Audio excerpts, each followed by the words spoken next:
What's up, you guys? It's your girl, Mika Chanel, back with another edition of Mika Chanel Is Just Saying. Okay, you guys, today we are talking about The Real Housewives of Cheshire, Season 1, Episode number 3. I really enjoyed this episode, but before we get into it, I want to say I hope that everyone had a happy Thanksgiving.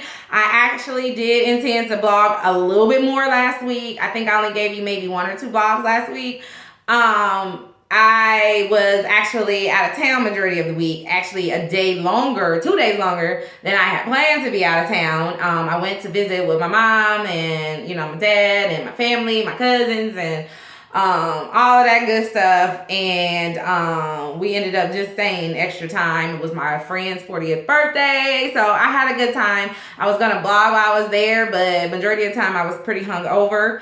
So you know how it is when you have a babysitter and you go home and your mom and dad, she could go with my dad and and his wife, or she could be over there with my mom.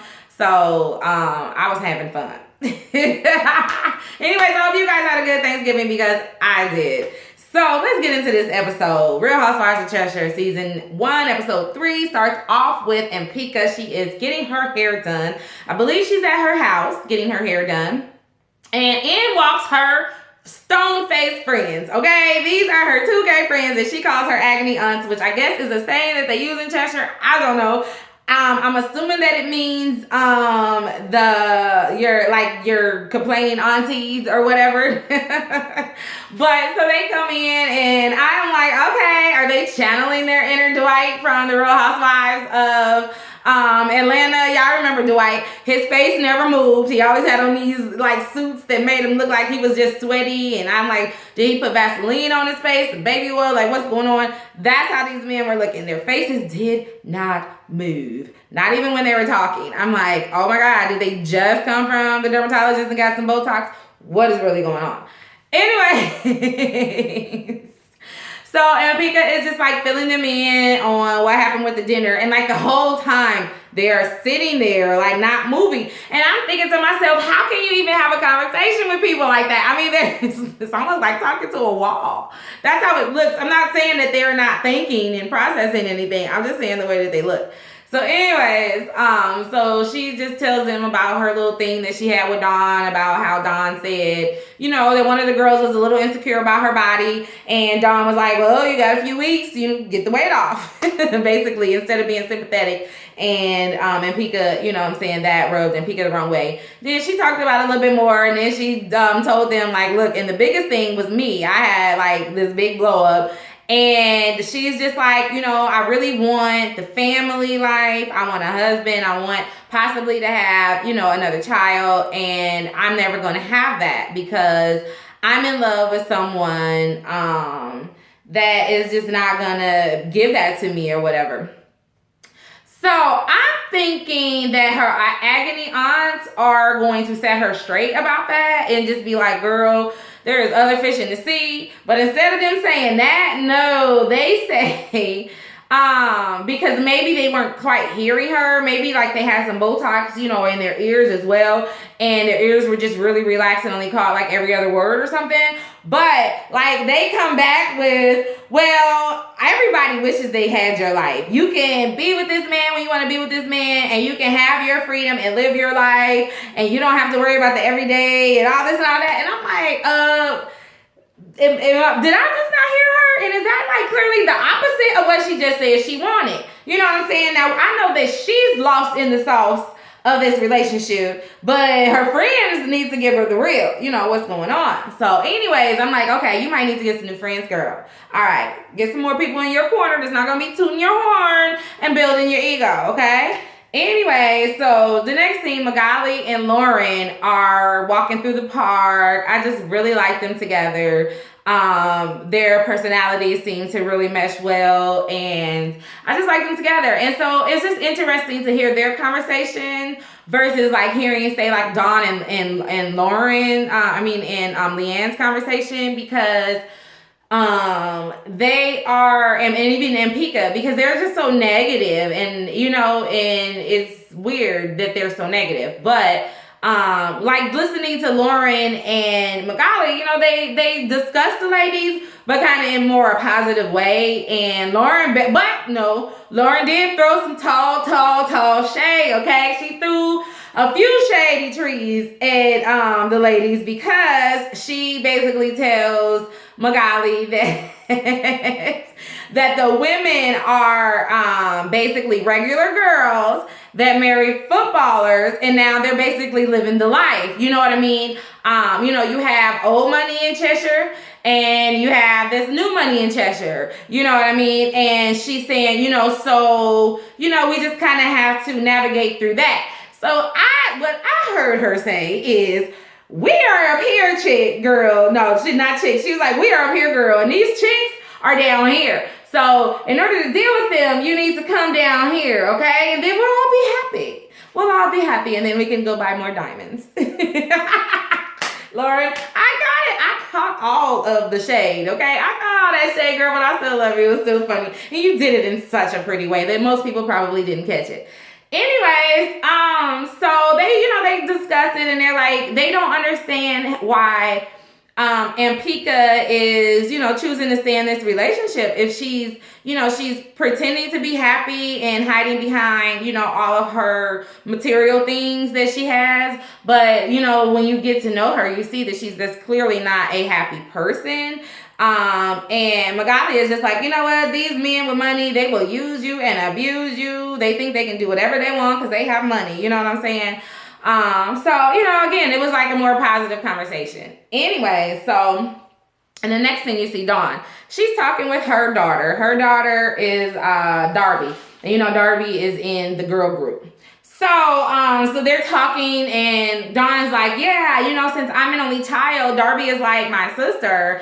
And I'm like, okay, no, she's your teenage daughter. She's not your sister, okay? But Darby may have a little bit more sense than Dawn, okay? Because Darby is just trying to explain to her that, some of the other girls may not feel like they fit in. Like, she was like, I just want everybody to feel like they're included. And instead of Dawn really listening to that, Dawn goes into this whole spiel. I always make sure everybody's included. I'm probably even more hard on you than I am on them. And, she's not really listening. Instead of asking questions like, well, do the other girls feel that way? Or, how do they feel? What are they saying? You know what I mean? To get, the information that she may need to be a better manager for the group. Anyways, that's how I feel about that. And then they move on to, I guess Dawn needs to get a hysterectomy, which is, I'm sure, a scary procedure. And it seems that Dawn is a little nervous about getting this procedure. And Darby's like, look, well, this is for your health. You have to do this.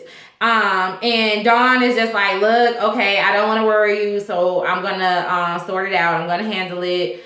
But I really don't think she's going to. And we'll talk about that a little later in the next, in a few more scenes. So Leanne goes over to Tanya's house. Leanne goes over to Tanya's house, and she brings a crystal healer with her. Now, this crystal healer is supposed to dangle little, like, crystals on, like, a string, like, over your body, and I guess wherever it stops or whatever, it's going to tell her something about you. I'm like, you know what? You can sell rich motherfuckers anything, okay? And they will buy the shit. If you tell them that it is going to heal you in any kind of way, emotionally, physically, it's going to give you all that you need in life. And it costs about $500 an hour. They're in. Because if it's too cheap, they're not going to be in, right? I mean, because I'm like, I need to go get some damn crystals or some jujubes or some shit and and go on and get rich off these motherfuckers. Anyway, so they're basically laying there talking about Leanne's book launch that's about to come out. And I mean, not Leanne's book launch, Tanya's book launch. Tanya wrote a book. It's like somewhat of like a self-help book. It's basically about her life, how basically giving advice based on her life, of how she went basically from rags to riches. She says that like 12 years ago she was a single mother and she was broke, and now she's living her dream life. And you know how her tagline is, she has a dream body, the dream man, the dream career. So she's good with everything about her life, So Leanne is hoping that that the crystal healer will calm her because I guess Tanya gets a little worked up. She, when she has to plan things or whatever. That was really nothing much to that scene. Leanne is, nothing else really happened in that scene. Leanne said something about Tanya possibly having another baby, and Tanya's like, oh my God, I hope not. I guess she has an 18-month-old already. Girl, I feel you, because they're a lot of work. Trust me, that's why I have one. Anyways, Ampika invites Tanya to lunch in this next scene that we see. And basically, I guess Ampika feels like she wants to clear the air with Tanya. I'm not really sure why she just met Tanya. But maybe I guess she just doesn't want Tanya to get a bad impression of her or something like that. So she goes and they kind of talk about the dinner, and Tanya's like, Ampika's like, and then with my situation, it got a little crazy. And Tanya's like, well, what is your situation? I mean, is he married? Ampika says the guy is not married, so she's not a home wrecker or anything like that. She's not taking him away from any wife and kids or anything like that. Basically, all of his kids are grown, and he does not want to basically commit to anything. And I just lost my train of thought because I thought I saw something like flash on my wall. And my husband's upstairs, and he likes to do little silly things because we're both off today. So, anyways, you guys.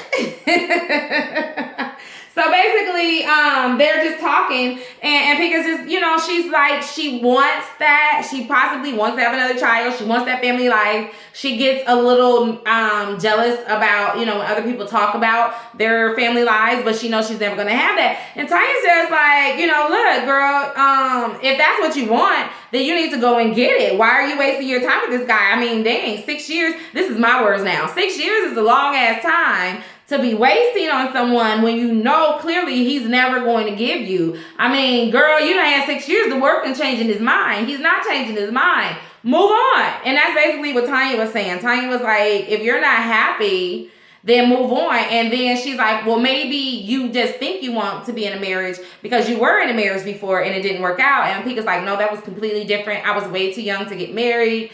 We were just kids playing house, but now I'm of an age, where I, know for sure that that's what I want. So again, why are you really wasting your time? Basically is what the world wants to know.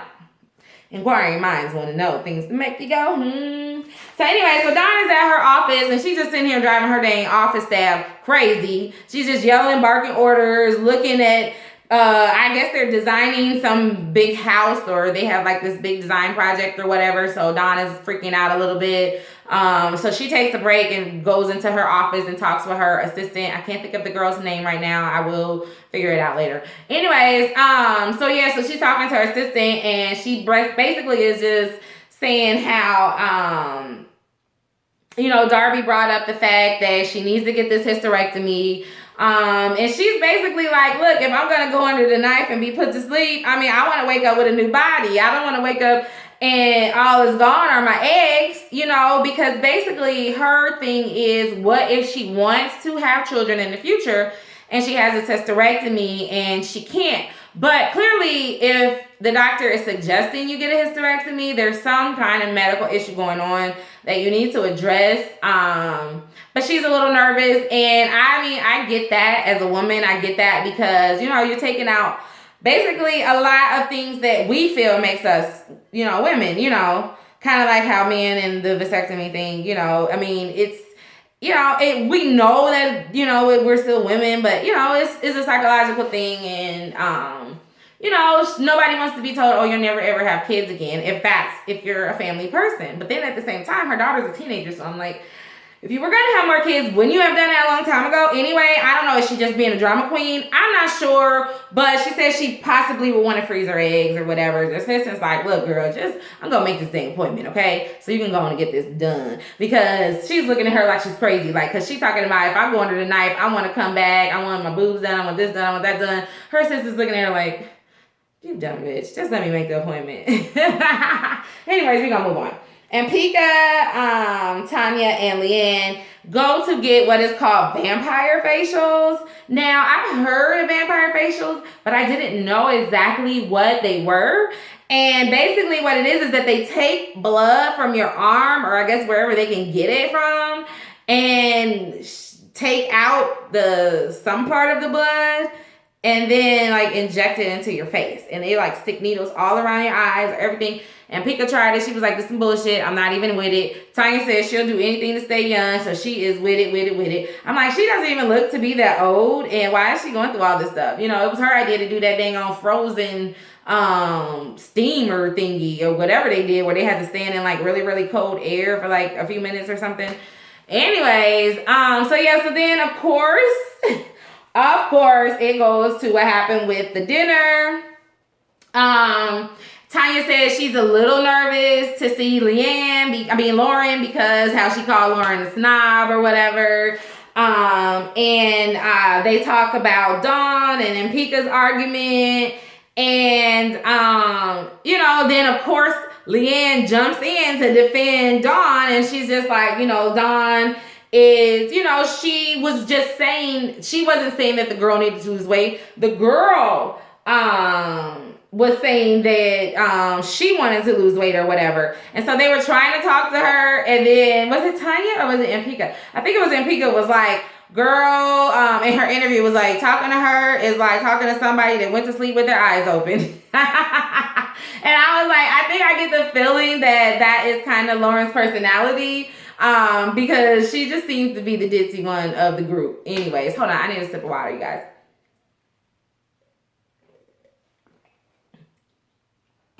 Anyways, so Tanya's just like, you know, whatever. She's a little nervous about seeing Lauren, but, you know, hopefully everything is good with that. She wants to give Magali a chance because the only thing she knows about Magali is that, is what she's heard basically from Leann, because Leann is really the only one she knows in the group. And so basically Leann says something crazy like she's willing to give Magali a second chance to forgive and forget, as long as she doesn't cross her again. And I'm just like, what exactly do you need to forgive Magali for? What did she do to you? You're the one that confronted her about something that it didn't even have anything to do with you, girl. So what is that about? Anyways, and the next thing we see Dawn. She goes over to Tanya's house. She is basically, I guess, there to give Tanya some moral support. Tanya's having a hard time writing her speech for the party, for the book launch. You know, she has to get up and give a speech. And Dawn is just like, you know what?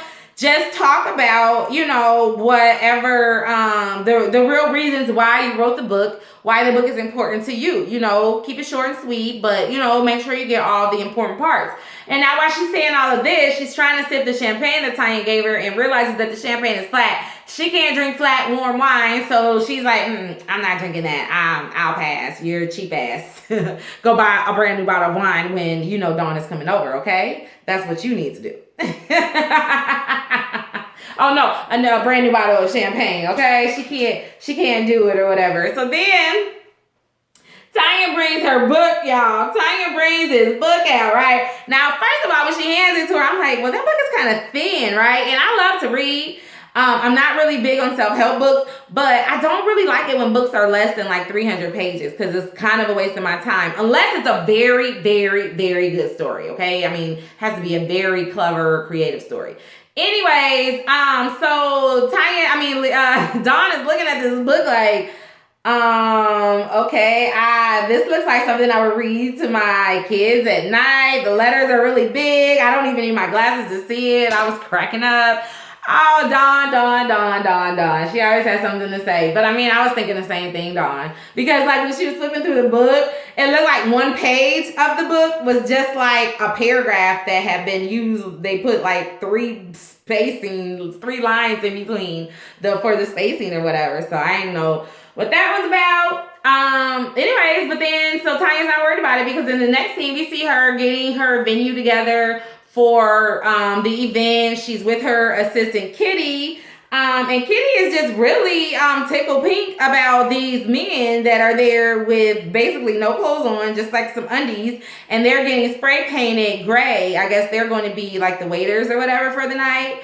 And so I guess Kitty is really, into men or whatever. So Tanya's like, this is right up Kitty's alley. So she goes off to get ready. We see Magali and Lauren. They're in the car. Magali is driving. Lauren is like, she hates to drive. So she is so happy that she's friends with Magali now because now she doesn't have to bring her husband everywhere with her so he can drive. So Magali's going to drive everywhere. So they're in the car and they're like kind of discussing, basically about Magali's book because I guess Lauren didn't know that Magali was an author. So Magali just talks about her book launch or whatever, how she sold out all her books and she just didn't picture Tanya as an author and definitely not as an author of something positive because Lauren is like basically, she attacked her at the party or whatever, but Magali's like, oh, well, it's a new round. It's a new day. And Lauren's like, okay, well, let's see how long you keep that attitude tonight. Hopefully for the whole night. But when they get to the venue, Lauren is like, this is not up to Cheshire standards, okay? Where are the little burgers? I need some sliders on these platters right now. Why are you serving fish? You do not serve fish because nobody wants to smell like fish. I'm like, I love fish. Every time I go out to eat, that's basically what I order is fish. Maybe a steak from time to time, but mostly I order fish.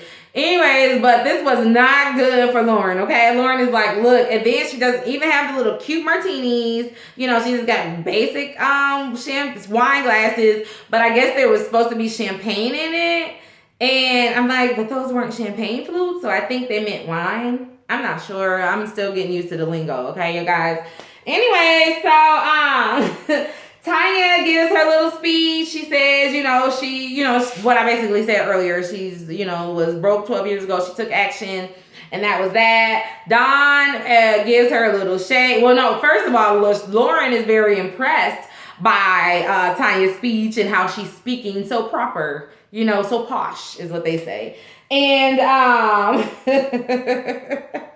Donna's like, okay, well, she did keep it short and sweet. Very, very short, all right? Catch the shade there, catch the shade there. Magali feels that, so Magali and Lauren go out to look at the books, and Magali's like looking at the book like, where are the rest of the pages?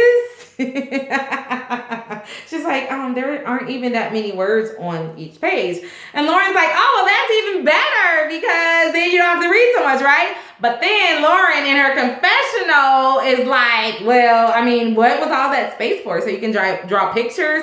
Lauren. I love it. I love all the little shadiness that you are throwing in this episode, okay? So, basically, and then she tells Magali, well, everyone isn't all that clever. So maybe she just, this is the best she could do. So just be happy for her. And Magali's looking at her like, okay. So then Tanya walks over and Magali's like, look, you keep saying be nice throughout all this book, but what if somebody pisses you off? What are you supposed to do? And Tanya's like, you know what? Everybody is wrong sometimes and you just need to kill them with kindness. And Magali is just like, bitch, girl, no. Okay? First of all, I am not with that killing with kindness because if you cross Magali, you better don't cross Magali, okay? Because Magali is coming for that ass. Anyway, so then you see Ampika and Dawn. They, I don't remember who went up to who. I think Ampika went up to Dawn. I'm not sure. They bring up the whole topic again about, the whole thing about the girl losing weight or whatever. Basically, they just need to agree to disagree on this subject because it's not really that big of a deal. Honestly, I'm not sure why. The only reason I could think that Ampika is so upset by this is just that she's a little insecure. And she's such a beautiful woman and she has so much, it seems, on the outside, that she really needs to work on her inside so that it can match her outside. I just really feel like she's a little insecure. And Dawn is kind of a bully. And so they may, butt heads a little bit, just a little bit, I don't know. Anyway, so Magali is just like checking out the scene, off in the cut, just looking at everybody, trying to see, I guess trying to fill everybody out. And she's just like, she basically is just trying to just fill everybody out, stay out of the drama, just kind of see what everybody's like before. And I'm like, oh, when I go to parties, I definitely need to channel my inner Magali, okay? Because I'm like the talker of the party. I'm like, and then I miss everything. I don't know, like somebody could have been over there, like they could have been over there really fighting, like punching each other, blood flying, and I don't even know what's going on because I'm like, just fluttering around the party in my own bubble, in my own little world or whatever. That's kind of what I do. So yeah, I need to channel my inner Magali and just be a little more observant sometimes when I go out. Anyway, so she goes into the bathroom. She runs into Leann's ass up in there. Leann just gives her this phony, like, chit chat, and it was basically to just get her talking so that she could change the subject back to Dawn and their argument. But hold on, you guys. I'm so thirsty today. I don't know why. Anyways, maybe because I'm talking a lot. I've been talking for 25 minutes. I'm almost done, y'all. Anyway, so she basically is like talking to Magali and like, Magali, no, she's asked her something about has she ever been to a book signing. Magali's like, she's an author. She's working on her 3rd book. Tanya asks her these little crazy little questions, but you can tell that she's not interested because Magali was trying to explain to her about her book, and Tanya, Leann just kind of cut her off. And Magali's like, okay, it's kind of like talking to someone with the lights on, but nobody's there. You know what I mean? This is the second time someone has said that Leann's an idiot and a ditz in this episode, which I pretty much agree with. Anyway, so basically Magali is just, Leann is just like, I just hope that we can move on and there won't be any issues. And, basically at the ball, I was just, trying to defend my friend, and Magali's like, but defend her for what, Leann? And Leann's just like, defend her from the things that you said. And Magali's like, hold up. In 15 years that I've known you guys, I've never said, one bad thing about either one of you. So don't say I was running around talking about her. And it was true. We didn't see Magali say anything negative about Dawn. It was all Dawn and, running around being in everyone's ear saying things about Magali or whatever. And so Leann is just, Leann gets a little flustered because she was expecting Magali to just be like, okay, we're going to drop it. We're going to move on. She wasn't ready for, a words hustle with Magali. So she kind of got a little flustered. Then she starts yelling like, well, you have this reputation for asking for free tickets. It's this other show you ask for free tickets. I'm like, you just have one other show that she asked for a free ticket. That's not a reputation. Anyways, and then Magali's like, girl, don't even let me get into your reputation right now, okay? But I'm not gonna do it because I'm better than that. But don't think that you don't have a reputation. I don't doubt that, okay? I don't doubt that at all. But I'm gonna keep my mouth shut about that until later episodes. Anyways, so, not that I know anything's going to happen in later episodes, but I just get a feeling that some things are going to come out about Leann, because she just, something about her just kind of rubs me a little the wrong way. And there is this blog that Housewives.com, the guy, oh my goodness, what is it? Oh, I believe his first name is Adrian or Aiden. Oh my, I'm going to put it down below.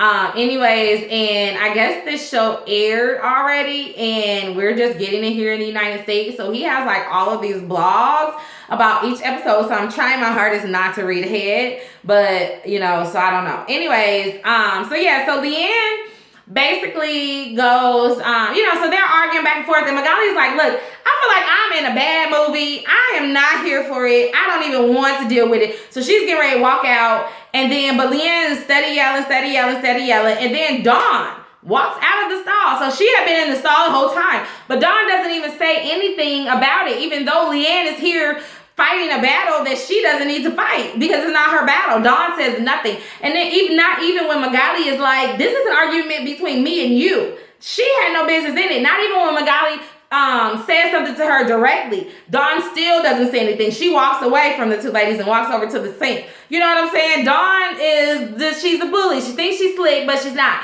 She's got Leann as a mouthpiece. She knows Leann wants to be in everybody's business and just wants to feel like she's got something going on and, wants to be in the mix or whatever. So she's going to go ahead and let Leann go ahead and fight her battles. I don't know why Leann is so upset, and this whole reputation thing has her upset. So I think that there are some things that we are going to find out, and I'm very interested. I cannot wait until this Saturday so that we can see the next episode. That's all, you guys know. That is all that happened on the the third episode of Real Housewives of Cheshire. So what do we have now? We got 3 down. We got 7 more to go. What do you guys think? Are you enjoying this show? I'm really enjoying it. I'm really enjoying seeing a fresh crop of housewives. Not fresh crop, like a fresh group of housewives. Because you guys, I love the housewives. I'm a housewives junkie. I'm in housewives heaven right now, so I'm loving it. And Beverly Hills comes out Tuesday. Yes! Yes! I love me some Beverly Hills, you guys. So, let's calm myself. Until next time, you guys, please stay real, stay safe, and stay tuned to Mika Chanel is Just Saying. Bye-bye.